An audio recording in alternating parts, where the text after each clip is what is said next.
Good morning guys. आज होता Sunday आणि सकाळी उठल्यावरचं वातावरण काही असं होतं, म्हणजे खूप जोरात पाऊस पडत होता आणि त्यामुळे मस्त थंडगार वाटत होतं. नाश्त्याची तयारी करायला घेतली होती. नाश्त्याला छान गरम गरम असे पोहे केले मी आणि नंतर मम्मीने ना कोळंबी आणली होती.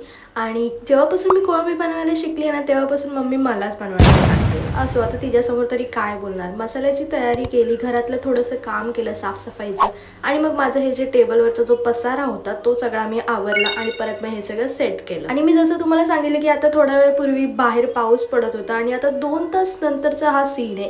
कोण बोलेल का की पाऊस पडेल? आणि अशाच वातावरणामुळे एवढं गरम होतं त्यानंतर की मी थंड आधी लिंबू सरबत पिऊन घेतला आणि परत मग भाताची दुसरी तयारी केली आणि मग मस्त असा कोळंबी राईस केला. दुपारी मस्त जेवलो. आणि या जगामध्ये ना बॉयफ्रेंडचं टी शर्ट घालणारे मुली आहेत, तसंच आपल्या पप्पांचं टी शर्ट घालणारे सुद्धा आहेत, त्यातलीच मी एक आहे. त्यानंतर ना मला माझ्या ऑर्डरचं एक काम करायचं होतं. ह्या फ्रेमला मला टॉप कोट द्यायचा होता आणि हे बघा माझे बाकीचे आर्टवर्क. आणि अजून एक गोष्ट दाखवते, हे बघा आंबे. नेक्स्ट डेला वटपौर्णिमा असल्यामुळे मम्मी आंबे घेऊन आली होती आणि मला हे बघूनच एवढं खायचं मन झालं होतं ना, पण त्याचं मला वेट करायला लागेल. त्यानंतर माझी ही जी ऑर्डर होती त्याला मी हा टॉप कोट तर दिला, पण आता ह्याच्या पुढे ह्याला ही 14 इंची फ्रेम आहे, ह्याला कव्हर करण्यासाठी ना मला खूप खूप घाम गाळायला लागलाय. हा सगळा जुगाड मला करायला लागलाय कारण ही फ्रेम नीट कव्हर व्हावी करून, कारण त्यामध्ये छोटे छोटे पार्टिकल्स केलेले पण ना लगेच दिसून येतात आणि मी आणि पप्पांनी मिळून एवढं सगळं केलंय. सो हा ब्लॉग मी आता इथेच संपवते. बाय.